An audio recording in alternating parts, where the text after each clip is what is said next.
A very warm welcome to Chatham House, everyone. I'm Bronwyn Maddox, I'm the director. And an extremely warm welcome to Dr. Jaishankar, External Affairs Minister of India, who's going to talk to us about India's rise and role in the world. And he needs, I say this sometimes about our guests, but I will say about you, needs no introduction, but let me just add a few things to the things that you will know about him. One of the, I'm going to say, longest standing foreign ministers around. You've survived longer than many since 2019. And is also a member of the upper house of India's parliament from Gujarat. Was foreign secretary from 2015 to 18, ambassador to the US, to China, Singapore, and the Czech Republic, and has also served in other diplomatic assignments in Moscow, Colombo, Budapest, and Tokyo. And I say that because people who have a span of the world are particularly valuable these days. Very, very glad that you have come here to talk about a wide range of things. So I was saying to you upstairs, I want to start with geopolitics and then go on to some things about the British-Indian relationship and then come to some questions about India at the end. Please, everyone, do start thinking of your questions. We're going to chat for about half an hour, and we have a clean hour here. It is, just to make the point, on the record, being recorded and live streamed. And if you want to ask a question and you're in the hall, please do the conventional thing of sticking up your hand, and I will do my very best to come to you. If you're online, welcome again. And if you send in your questions using the Q&A box, I will do my best to pick out them as well. So with that, welcome. Thank you. Let's start with what we can call geopolitics, but that one word is standing for rather a lot these days. What do you make of the first 41 days of the US's new foreign policy? Is it good for India? Is it good for the world? Well, it's interesting. And I think, and some of it, I must say in all honesty, is not surprising. Mm-hmm. If you actually tracked it and assume that most of the time, political leaders at least do much of what they promise to do.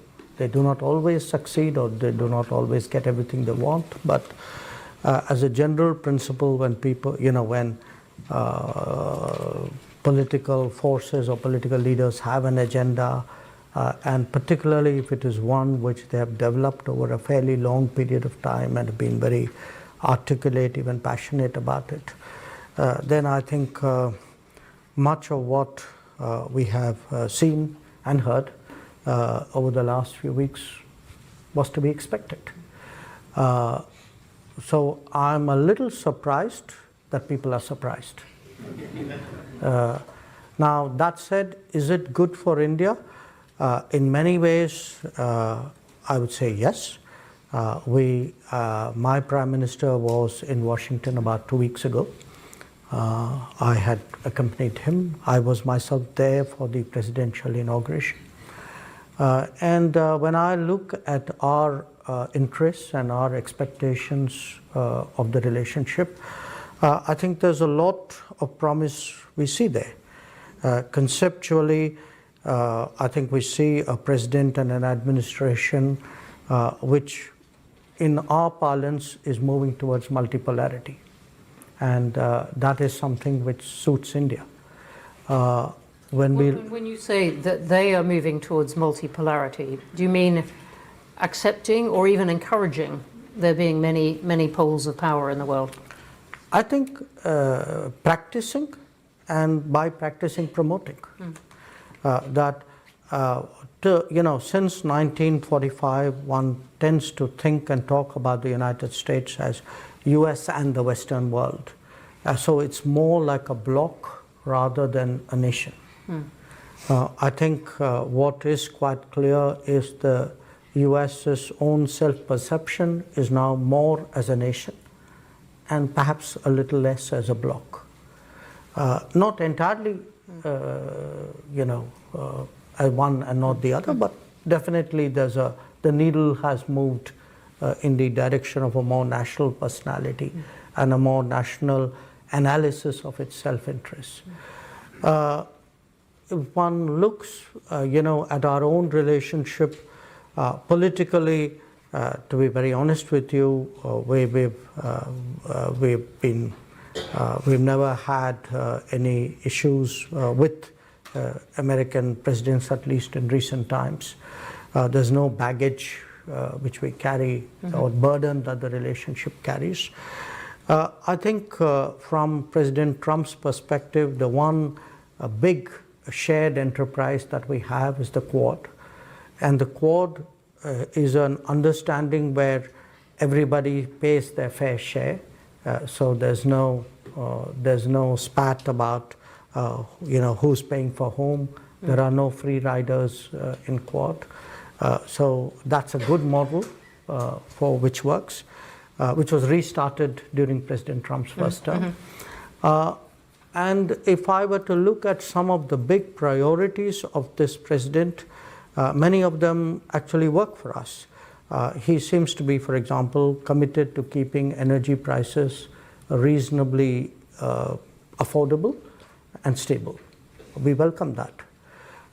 He is putting a lot of emphasis on tech, on the development of tech, on the use of tech as a game changer in global politics. I think that offers a lot of possibilities, for us. He appears open to connectivity initiatives of a certain collaborative nature. We have deep interest in that. So I would say, and of course, he has a certain view of trade, as you may have noticed. I was sitting here thinking we've got this far without mentioning trade or indeed tariffs, and I was wondering where you thought India would come out of this great tariffs exercise. I was coming there with Babette. Good. I'm just making sure we get that. We had a very open conversation about it, and the result of that conversation was that we agreed on the need for a bilateral trade agreement. And our trade minister, in fact, is there in Washington doing exactly that right now. I was thinking as you were talking, the piece in the Financial Times by Martin Wolf this week saying the West is over. Do you think that's right? I wouldn't put it so sharply, but I would say today there are clearly, American interests are more sharply defined. And I suspect so are European interests. I'm not sure where exactly Britain is, probably non-aligned between the two. But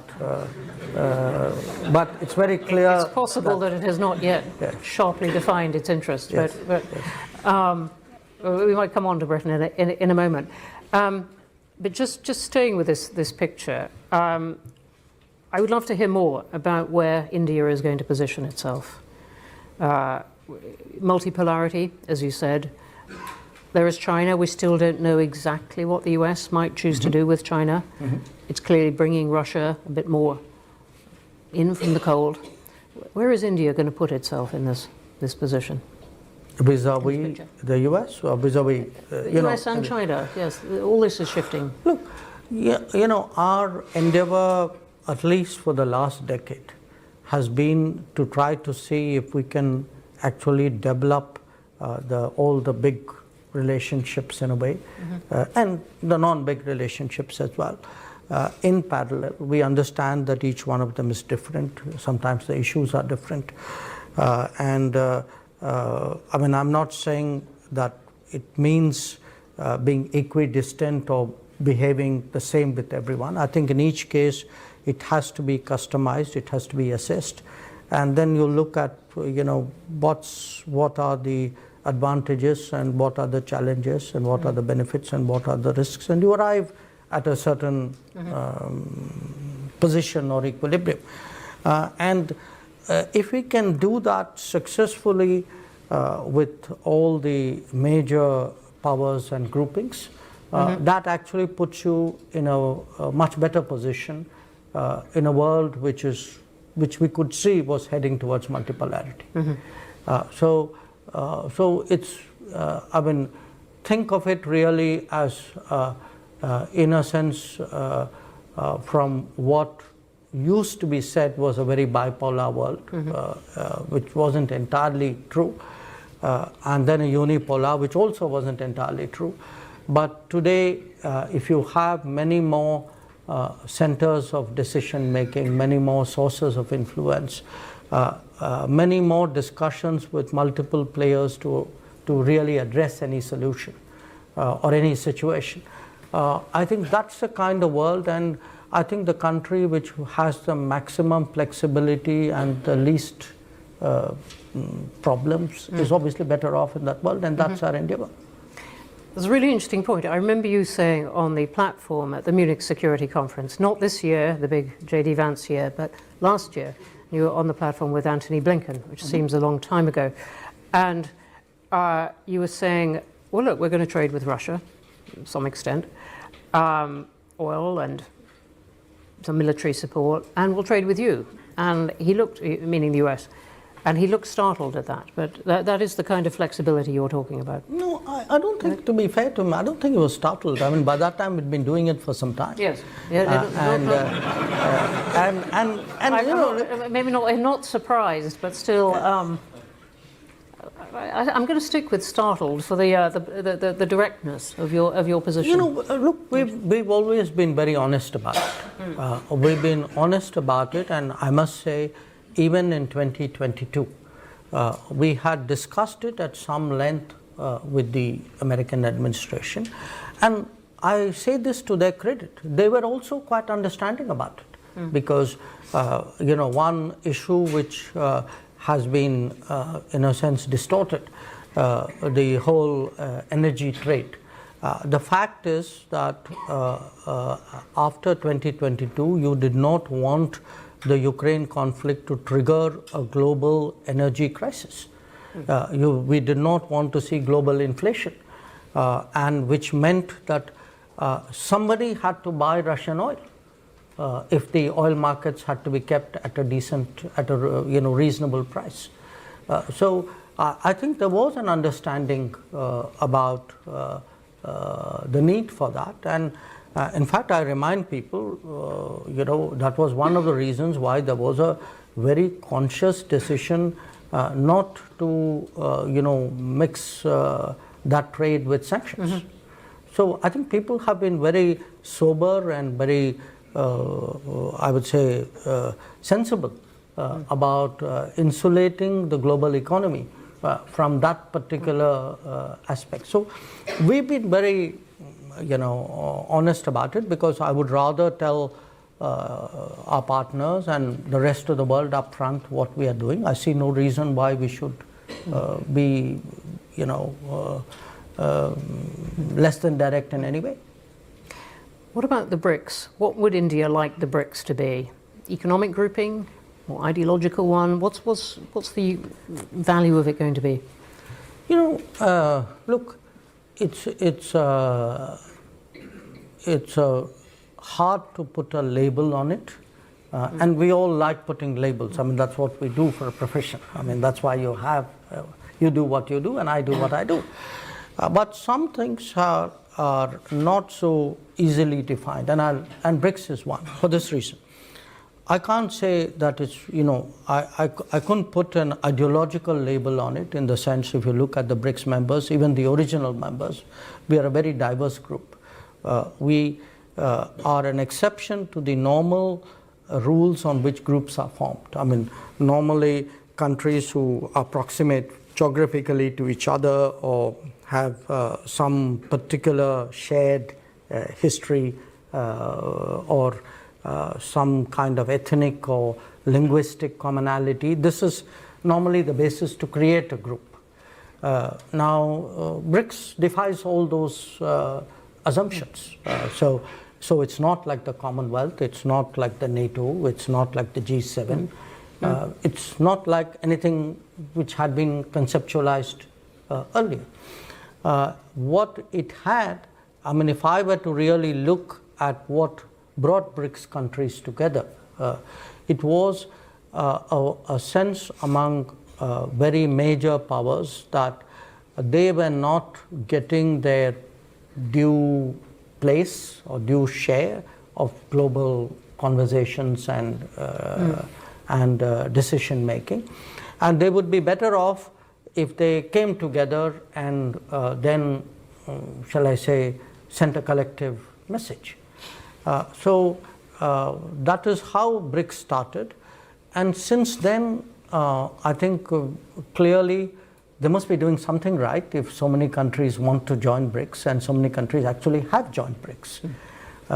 So we've had an expansion from the original 4. South Africa joined, and then it has become a double-digit membership in Joburg in 23, and in 24 last year in Kazan we also added dialogue partners, the concept of dialogue partners. So the group has grown.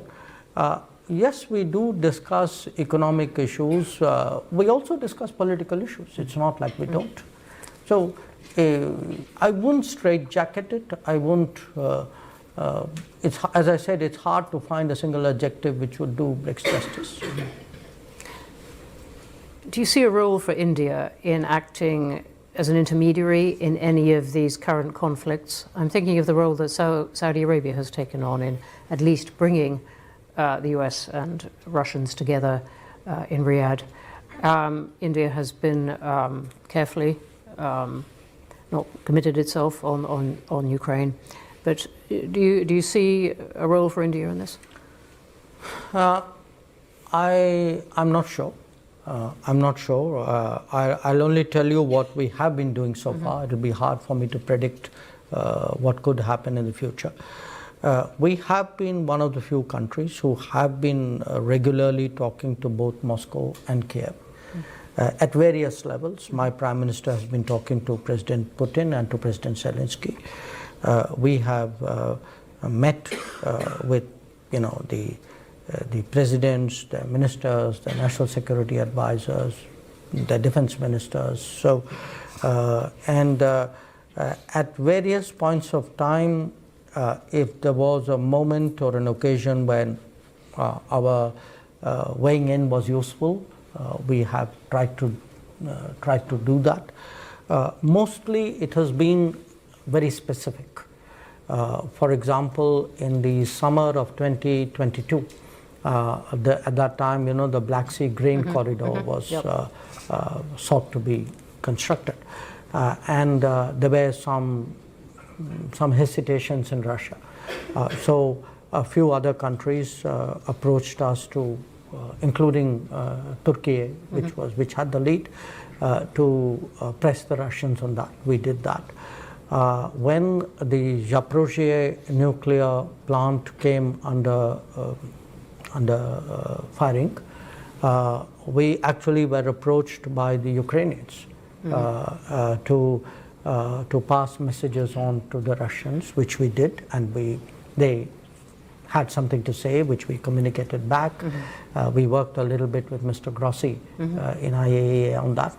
So wherever there's been a sense that, okay, India can do something, somebody has come to us and said, would you be willing to do that? We've always been open-minded about it. To the extent we proffered advice, we have largely done that in the privacy of a room. We have spoken our mind to both countries, both leaders. Our view has been that they need to do direct negotiations. That's been our consistent position. We have never advised them what should be the format and what should be the terms of the negotiations. That is their business. But if and I would say this, every time we've had a significant and useful conversation with either of them, we have taken the approval of President Putin to share this with the Ukrainians and President Zelensky to share it with the Russians. So we have kept that going. But beyond that, as I said, we have never, it's never been up, we haven't done a peace plan or, put out a particular view. We don't think that is appropriate. I think this is an issue where the parties involved have to decide for themselves. And we also understand the stakes that Europe has in this matter. We understand the interests which the United States has in this matter. We hear it from the Russians that they too feel that there are other parties to be engaged. So I think we have done whatever was the right thing to do in the most helpful manner, and will continue to do that. Let's come on to the relationship with the UK. You saw the Prime Minister yesterday. I believe you're going to Belfast and Manchester tomorrow. You've seen David Lammy today. Is that right? Yes, yep. I saw. I was with him yesterday as well. Lots of David Lammy. Right. Where does this stand? And let's start with the free trade agreement. I was in fact, the last time I saw you in your office in Delhi 18 months ago, and there was a great buzz around, was there going to be signing of the deal then? Would Rishi Sunak come over? Could he tuck in the cricket as well? There's a whole fuss around it. Then 18 months goes on. Is it intellectual property on pharmaceuticals? Is it visas again? Where is this?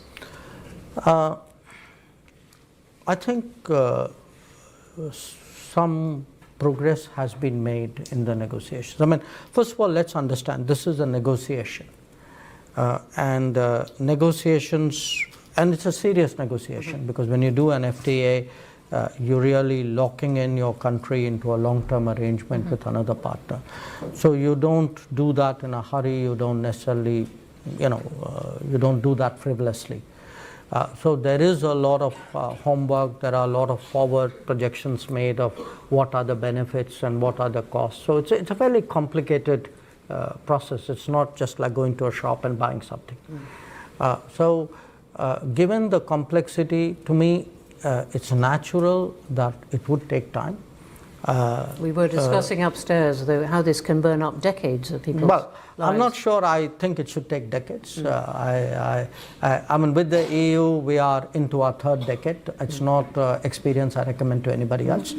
But we would like to accelerate this. I got a clear message. I also met Secretary Reynolds. So I think from Prime Minister Starmer, from Foreign Secretary Lammy, from Secretary Reynolds, I got a consistent message from all of them that the British side is also interested in moving it forward. We had a round last month in February in Delhi when Secretary Reynolds was there. We remain in touch. I had a few points to convey on behalf of my concerned colleagues as well. So I am cautiously optimistic that it will, the pace will quicken. Hard to say when it would come to head, but I certainly, would hope that it doesn't take that long. And in the broader relationship with the UK, how do you see that changing? Well, look, if we actually do conclude the FTA, which I'm optimistic about, I think it'll have not just an economic or a trade impact. I think it would have a larger relationship impact. I think people will see many more, they would be encouraged to explore a lot of other possibilities. And there are possibilities. I mean, I give you an example. We've had a British university actually open a campus in India. Now, that's a big deal. It's a big deal because when we have a few successful cases, these numbers would grow. Now, we've allowed foreign universities, we've opened up the education sector to foreign universities fairly recently. If you look at the numbers, I mean, we have today about 1 million plus, maybe 1.25 million Indian students studying abroad at any given time. There would be at least twice that number of people who would have been interested, and had they had an opportunity, would have liked to explore that. And in addition to that, there would be many others if they saw the if instead of them going out, they actually saw the universities coming to their homes or close by, they might be interested as well. So I can think of the education sector as a completely new area which would open up. So when you have something momentous happen in a relationship, I think it will have a ripple impact on a whole lot of other sectors. I see that similarly we are considering making some significant changes to our nuclear policy, including amending our liability legislation and also contemplating the possibility of private sector operators in the nuclear field. Now, that too is a potential area of collaboration. I could give you a whole lot of areas. Now, I think many of these are waiting to happen. We need, something like an FTA would provide that sort of tailwind, which would It'd be quite wrong for me to ask you in detail everything the Prime Minister said, but nonetheless, what is the stumbling block at this point on the FTA? And there is no such stumbling block. Look, if there are negotiations sector by sector, I mean, let me say this. I mean, pretty much everything I have read about the FTA in the press is inaccurate. So people often claim... So visas are not a problem and pharmaceutical IP is not a problem? It's good you asked me that. Yeah. Visas have nothing to do with FTA. I mean, the only visas the FTA is concerned with are the visas for intra-corporate transferees, which is business people going to take up jobs in their particular branch of the same business. So I saw these stories or these reports that somewhere there are visa demands. That's not the case. And I could give you a whole lot of other inaccurate examples. Look, it's not that there's some big boulder out there which we need to get out of the way. I think these are painstaking negotiations. And they are painstaking because, as I said, these are serious commitments which are being made, which have economic consequences, which will affect the lives of people in a way. So I think there is a sense of responsibility with which negotiators go about that business. Thanks very much indeed for that. Let me just ask you a couple of things before we go to wider questions, a couple of things about India itself. And I'm very struck by a whole line of discussion in the Indian media at the moment, summarized by the question, will India get old before it gets rich? Not the country so much as its people, but the question of whether its growth is really managing to keep up with the aging and size of the population. That's not a question which is unique to India. No, not at all. I mean, people have been asking that question on China. They ask it about some other East Asian countries. They ask it about this one too. But, yeah. So I think it's a natural question to ask about any economy which is growing rapidly and which is consequential for the rest of the world. My sense is the pace of progress in India, I mean, this is just me talking, will actually surprise people because we have, look at it today, we are roughly, I would say, about $3,000 minus per capita economy, okay? Think back on the rest of the world when it was at that level. What is different for us is we have the access to technologies and practices and possibilities which others at that point did not have. For example, digital. So there is a great possibility to leapfrog in terms of our development. I think I'm pretty sure that the growth of India will follow a pathway or a trajectory which would not be taken by any significant economy before us, simply because many of those possibilities did not exist for those economies at that time. I press you on it because so much hope has been attached to India's development, its trajectory, as you said. And yet there are a lot of questions about whether that can continue, or, as you said, leapfrog. No, again, I don't think any of us doubt that it will continue. I mean, we are fairly sanguine that we have multiple decades of growth at, let's say, 7% ahead of us. But I mean, naturally, with urbanization, with prosperity, I mean, there are demographic consequences to that. I mean, that's a universal rule. Why would we be an exception to that rule? But I think if you look at the numbers, I think there will be a demographic trajectory, there will be a prosperity trajectory.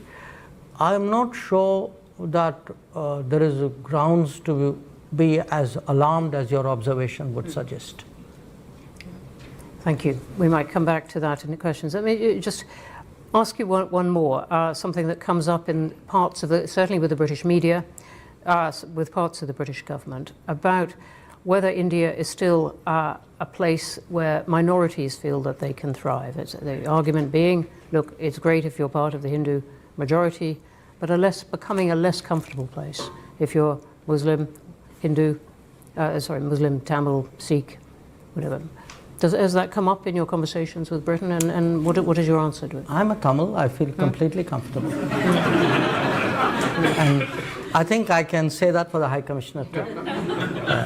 So look, there is a certain politics prevalent in some parts of the world, very driven by a kind of a vote bank consideration, very driven by creating identity lobbies, actually pandering to them, stoking a certain attitude, and we don't think actually that's very healthy politics. So if the idea of good politics is all about how do I look after, cater to minority demands, I think to me good politics is actually about treating your citizens equally. And when I look at the last 10 years and I see many of the big transformations underway, let us say housing entitlements, loan entitlements, business entitlements, I think as a polity we've been very, very fair. To me, that kind of tokenism is actually very destructive politics. So I would actually dispute the idea that somewhere that's an ideal to which we should all aspire. I think that is a model which we actually reject. On that note, let's go to wider questions. I don't know if the question will come up again, but thank you. Forest of hands up immediately. Let me start at this far side. I'm going to take two at a time. Please. And could you wait for a microphone to come, and please identify yourself as well. My name is Sylvie. I'm a journalist from South China Morning Post. So my question is, will Modi come to attend SCO conference in China this year? And also, currently there's no direct flights between China and India. It's very difficult to get visa. And also, China and India are having very few journalists in the ground in each other's country. And how and when will those issues be resolved? This is about direct travel. All right. Do you want to answer that one? Let me just sum up that question. You asked me on flights, on visas, right, and journalists, and journalists, and also SCO. And would I be there for the SCO? Modi, also you. Prime Minister Modi. Oh, okay. All right, got it. Thank you. Okay, could I take one more? Yes, go in the middle. Yep, you. Thank you. Sachin Ravikumar with Reuters. In the context of Europe trying to boost its defense capabilities, would India's defense industry have a role to play in bolstering those capabilities? And is this something you would be promoting in the coming weeks and months? And secondly, if I may, vis-a-vis trade with the US, would India be open to lowering tariffs on car imports? Thank you. Thank you. Snuck past my usual guard of saying only one question, but you got two in. which were defence and cars. She got 3 in. Yeah. So, We're going to go to a one question rule in a moment. You know, on the first question, look, there was a certain context for why relations between India and China were disrupted. And the context was what China did along the line of actual control in 2020 and the situation which continued after that. Now, in October 2024, we were able to resolve many of the urgent issues, the pending issues pertaining to that, what we call disengagement of troops who had been deployed upfront. So after that, there was a meeting between Prime Minister Modi and President Xi in Kazan, and I myself have met Foreign Minister Wang Yi. Our National Security Advisor and our Foreign Secretary have visited China. And we are discussing with China some steps to see how the relationship can go in a more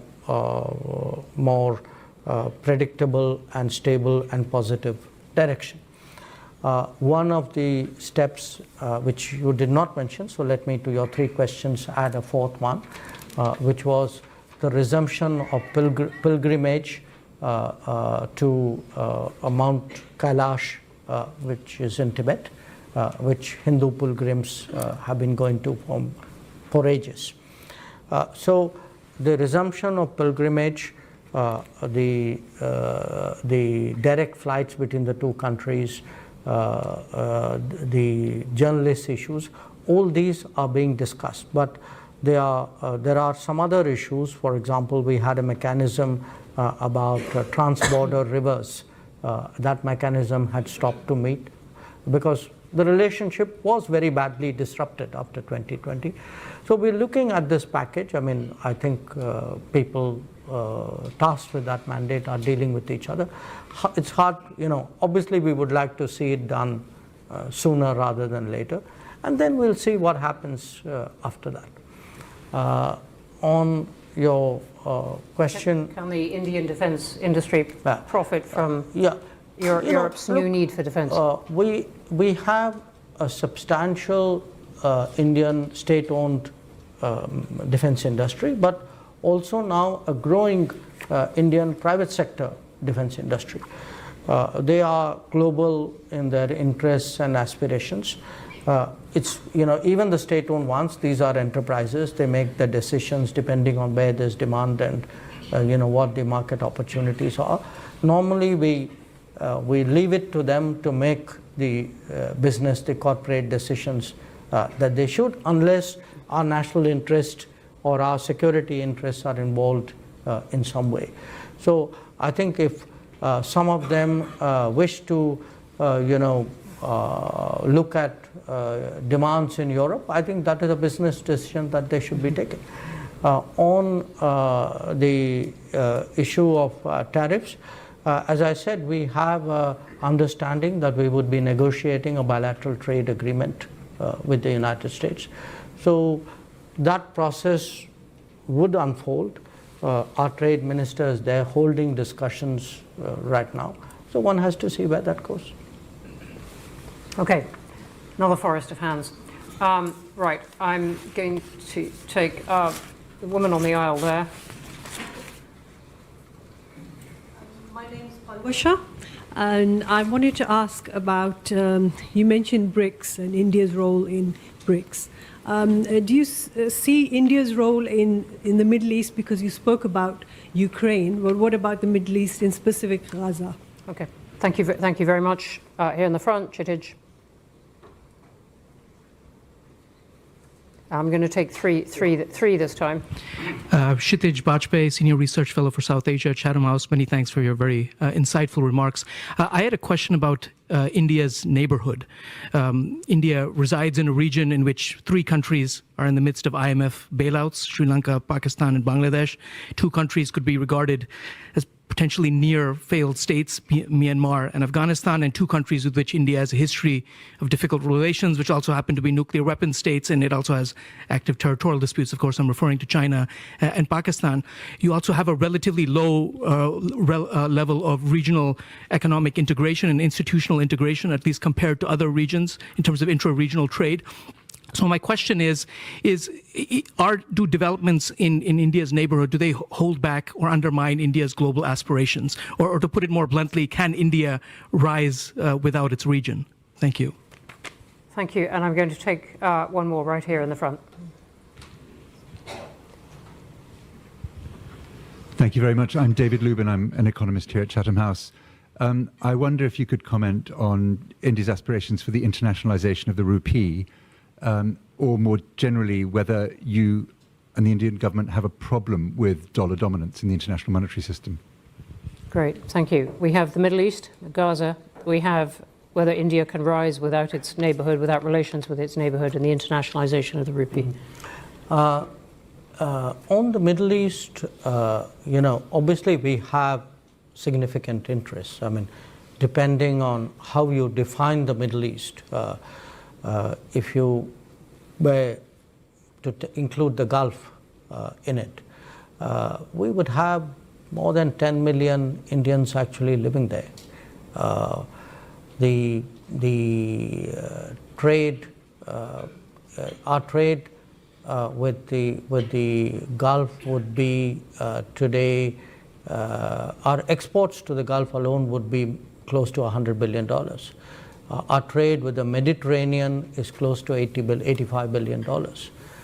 The Mediterranean has almost 500,000 Indians living in the littoral states of the Mediterranean. So if I were to, and if one looks at the footprint, the economic footprint, I mean, whether it's the Mediterranean countries, whether it's the MENA countries, whether it's the Gulf, I mean, there isn't a country where there isn't today some kind of significant Indian project, business, infrastructure, activity. So yes, we would like to see a stable, safe, prosperous Middle East, but we do understand, I mean, right now the situation is very complicated. Again, we have a position which is obviously, in my view, very objective and balanced. I mean, we do condemn terrorism and hostage taking. We do believe that countries have a right to respond to that. But we also believe that humanitarian law should be observed when undertaking operations. We do think there's an urgent need to get relief and rehabilitation done in Gaza. And we strongly advocate for a two-state solution. So we have I would say, a broad spectrum, but consistent, and in our view, an objective position about it. Again, if there is and Indian peacekeepers, by the way, are deployed today both in Lebanon and in Golan Heights. So if there is some way or something we should be doing, we are open to looking at it. We have been engaging, pretty much all the players, Israel, Egypt, Jordan, Lebanon, Saudi Arabia, the Gulf countries, on that. So, but our sense right now is really it's largely the countries in the region who have the initiative and the United States. So if there are countries who have that initiative and doing something, it's good that they are doing something. So but our interests are that there's some kind of lasting solution found to the crisis. On your question, Kshitij, about the neighborhood, again, there are a lot of things happening on the ground. This may or may not fit into a theoretical construct. For example, if one looks at connectivity, and by connectivity I'm talking here of roads, of waterways, of electricity grid connections, of fuel supplies, of movement of people. In fact, the last 10 years has seen an extraordinary pickup that whether it's Bangladesh, whether it's Nepal, even Myanmar, that every one of these countries today in some form, compared to where they were 5 or 10 years ago, are either importing or exporting more energy, are trading more, are seeing a much greater flow of wagons, buses, people, you name it, much more goods transiting through countries or to countries. So in many ways, actually, on the ground, the real economy is experiencing a very, very profound change. Now, in terms of regionalization, perhaps in a sort of a conceptual way, it may not be that visible, but then do bear in mind when Sri Lanka had a very serious financial crisis, while the rest of the world largely sat on its hands, we actually came forward with a package of more than $4 billion, which was almost twice the size of the IMF package. So, and if you go rewind a bit and go look even at the COVID, between that region, like any other region, has had a COVID crisis, it's had a Ukraine crisis fallout. There have been issues coming out of the global economy because it relates to your question about availability of dollar, trade issues, liquidity crisis. We've actually stepped forward for pretty much every neighboring country, whether it was supply of vaccines, whether it was supply of food grains, whether supply of fertilizers, supply of fuel, and as I said, in Sri Lanka, actually a huge economic package. So we do see today a regional responsibility. We do believe that our neighbors must do well, and that their prosperity and our prosperity are linked, and we think our own growth is could be a lifting tide, is a lifting tide for the rest of them. But while we are a larger economy, and by and large we are generous and non-reciprocal, we have interests like any nation. So we also expect our neighbors to recognize that and to cater to our sensitivities as well. So I'm not saying that it has to be an equal give and take, but there are gives and takes. And I think just like we have a responsibility to our neighbors, I think our neighbors also have a responsibility to us. The third question, the rupee internationalization of the rupee. We are clearly promoting the internationalization of the rupee for the very simple reason that we are actually promoting the globalization of India. There are more Indians who travel out. There are more Indians who live abroad. India's trade, India's investments, India's tourists have all grown. So along with that, the practice of using rupee will also grow. So in many cases, for example, we have established mechanisms for cashless payments between India and some other country. We have, in certain cases, supported trade settlements, but we have also supported trade settlements because there is a shortage of hard currency in many countries, especially of dollars. So in a way, there is a steady, I would say, externalization of rupee transactions. That's part of the globalization of India. But where the role of the dollar is concerned, I think we are very realistic about it. We have never had a problem with the dollar. Our relations with the US are probably at the best ever that they have been. So we have absolutely no interest in undermining the dollar at all. On the contrary, I think a lot of the problems in our region is the lack of the availability of dollars. So I would say many countries want to see more dollar, not less. Thank you. Take a gentleman here on the aisle. Yep. My name is Nisar. I am an author and a journalist. Let me make you a little nervous, Your Excellency. Thank you very much for your dissertation. Yeah. Kashmiris are up in arms because India is occupying Kashmir illegally. That's the reason why they are protesting. Now, given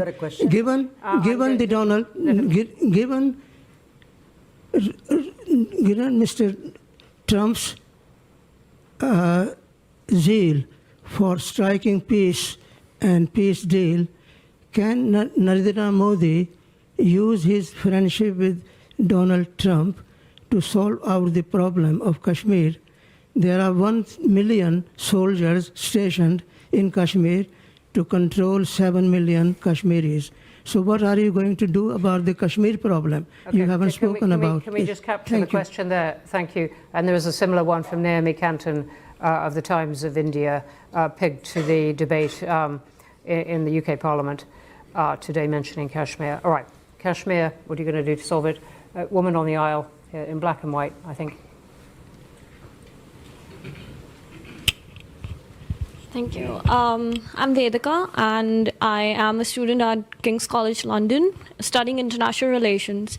So my question is that when we talk about Global South aspirations, and at the same time we talk about India and China's rivalry, so sometimes because of this rivalry, the Global South aspirations are somehow diluted. Do you think this rivalry can sort of reduce the impact of the Global South in the larger context? And what measures can Indian foreign policy and the decision makers take to make sure that this does not happen? Thank you very much indeed. And let me add one from online. Ishan Devala, do you see an opportunity for better relations with China in a multipolar world? Which relates to that last one. Everyone online, you're asking terrific questions, but they're really long. They look a bit like essays. Really good points. That was a nice short one. We have Kashmir. What are you going to do to solve it? We have Global South losing impact or not, diluted impact or not. And we have détente, the word used with China. Oh, okay. Look, on Kashmir, actually we have done, I think, a good job solving most of it. I think removing Article 370 was step number one. Then restoring growth and economic activity and social justice in Kashmir was step number 2. Holding elections, which were done with a very high turnout, was step number 3. I think the part we are waiting for is the return of the stolen part of Kashmir, which is on the under illegal Pakistani occupation. When that's done, I assure you, Kashmir solved. The second question, Global South. You know, look, there are different ways of looking at it, and I give you a perspective. What do countries in Global South largely want? They want more options. They want more experiences to compare, relatable experiences. They would like to get into relationships which actually help them build their society on a sustainable basis. So forget India, China for a moment. I think what is happening and is that much of the Global South in the previous decades had very limited options. You know, they either had Western options, they had multilateral development banks, which were in a way associated with it. Within the Western options, they had maybe some subsets out there. Then at some point, they had Soviet/Russian options. Then you had a set of China options. Now today, if there are Indian options, I would argue that actually it's better for the Global South. It's not worse, because they now have many more possibilities to choose from. They will be in a position to evaluate which of these options and which of these relationships somewhere fit into their growth aspirations. And I can certainly say, you know, where India is concerned, we have today projects in almost 80 countries of the Global South. We have delivered actually about 600 significant projects in the last many years. And I do think that by doing so, I mean, obviously the partner country is benefited, but it also strengthens the hands of the partner country in dealing with other relationships. So I would not put this negatively at all. In fact, just like I say for India's positioning a multipolar world is helpful, I think for Global South as well, I think a multipolar world is helpful, and it actually increases their negotiating ability. The last question, what kind of relationship we want with China. Look, we actually have, by any standards, a very, very unique relationship. I mean, first of all, we are the only 2 billion plus populated countries in the world. We have, both of us, a very long history. We've had the ups and downs in our history. You have today both countries on an upward trajectory. And here's the challenge. And it so happens we are actually direct neighbors.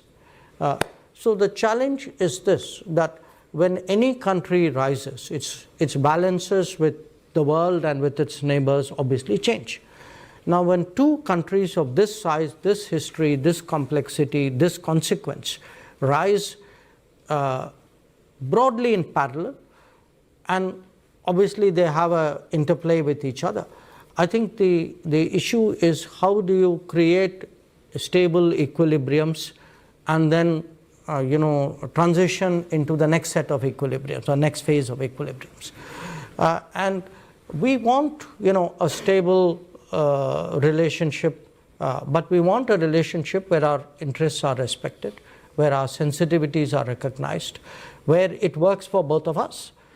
So I think that is really been the challenge in the relationship. And obviously, for us, because of the border, for us, the management of the border, the assumption for the last 40 years has been that there must be peace and tranquility in the border areas if the relationship is to grow.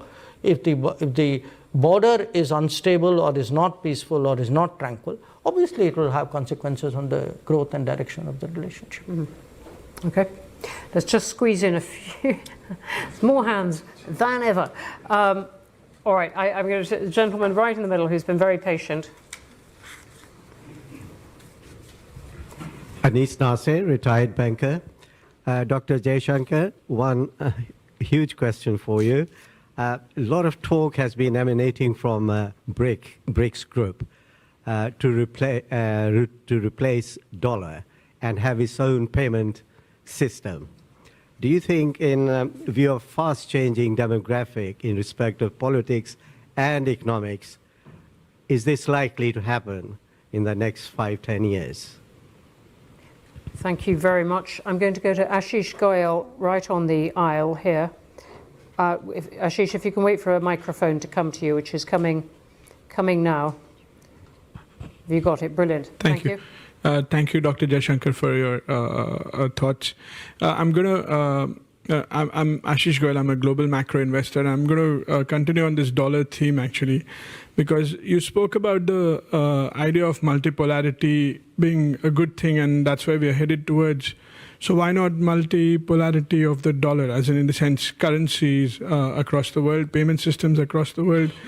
And just one perspective is that if the US did not have the dollar reserve status, by now you would have trashed the currency, because look at the fiscal deficit, look at their external deficit, all of that. So I understand that that's been the stable guiding force for the last 80 years. But I think going forward, India needs to prepare itself for a multipolar world, even in the dollar settlement system or the currency system in the world. So would love to hear your thoughts on that. Thank you. Okay, there's those two. And then I'm going to just take a different tack, because there really are quite a lot online about human rights. I'm going to say from Hamad Safraz saying, and he's speaking for many here online, India has positioned itself as the world's largest democracy, but concerns about its human rights record have been growing.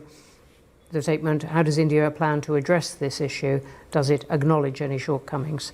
And there are various others in that line, Shahid Ahmed as well. There is a cluster. So we have dollar and we have human rights. I could take a few more. I could take a few more. Okay. Because my answers would be pretty short on both. You don't know what I might then say. I will take this gentleman on the aisle then. Hello, I'm Bhanu Pranav and I'm studying theoretical physics in King's College London. So my question is in that direction, in education and especially in the pure sciences. I've always aspired to be back home but receive international level education. So what are your thoughts on us reaching out into the world more accessibly and India becoming a center for global level research, especially in the pure sciences? Okay, let's take those. No, because we need to stop at 7. Thank you for your generosity, but we actually in respect of the. So we can close with this, right? With these batch, Yeah, yes. okay. Yes. Look, I take the two dollar questions together. As I said, first of all, I don't think there's any policy on our part to replace the dollar. As I said, at the end of the day, the dollar as the reserve currency is the source of international economic stability. And right now, what we want in the world is more economic stability, not less. Now, obviously, there are, I would also say, in all honesty, I don't think there's a unified BRICS position on this. I think BRICS members, and now that we have more members, have very diverse positions on this matter. So the suggestion or the assumption that somewhere there's a united BRICS position against the dollar, I think is not borne out by facts. And to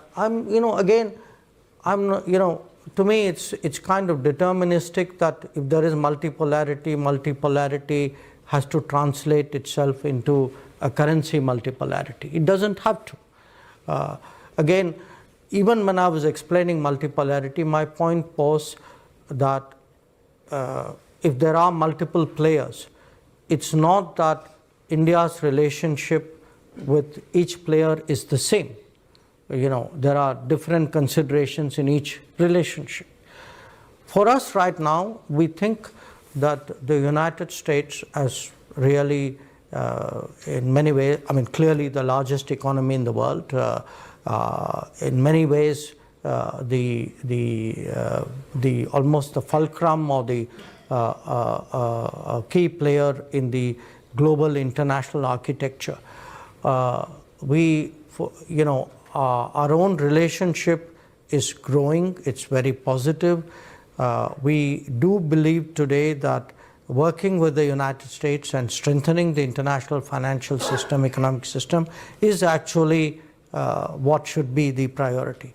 So I think that both a strategic assessment as well as our sense of what is required today by the international economy will really guide our thinking on this matter.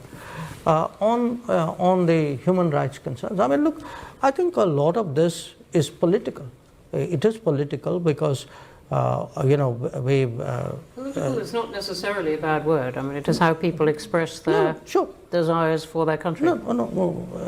Allow me to complete. We have been, for political reasons, at the receiving end of a lot of, I would say, expressions and sometimes even campaigns on human rights. We listen to it. If we're not perfect, nobody is perfect. There can be situations which require redressal and remedy. But I would actually argue that if one looks around the world, to be very honest, I think we have a very strong human rights record.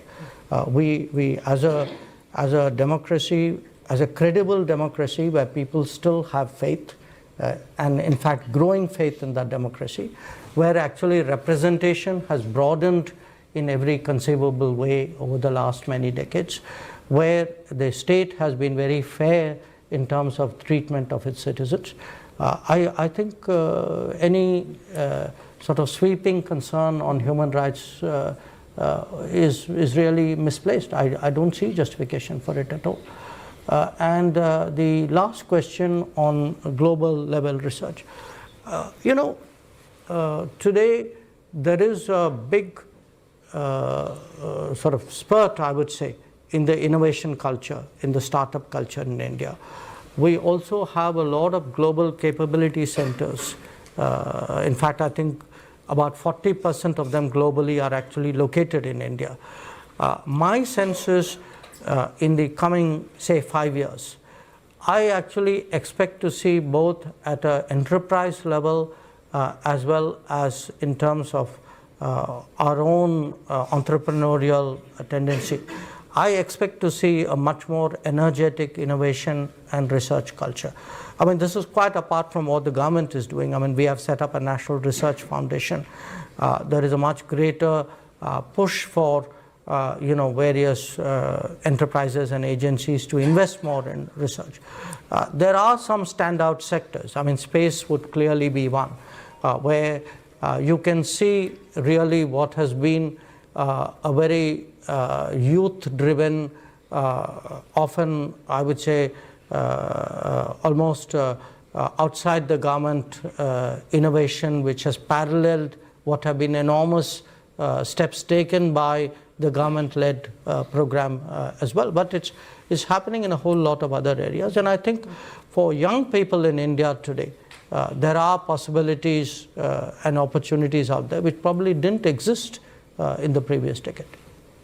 We are going to have to stop there. There was a forest of hands up. There are loads of great questions online, very few which I could squeeze in, but many of them thought-provoking, some of them charming. I'm looking at Raghu Ramachandran saying, what is your personal desire or vision for the world in the next 25 years, which I didn't bring in. You might have to wait for your next book. Everyone, can you join me in thanking Dr. Jaishankar?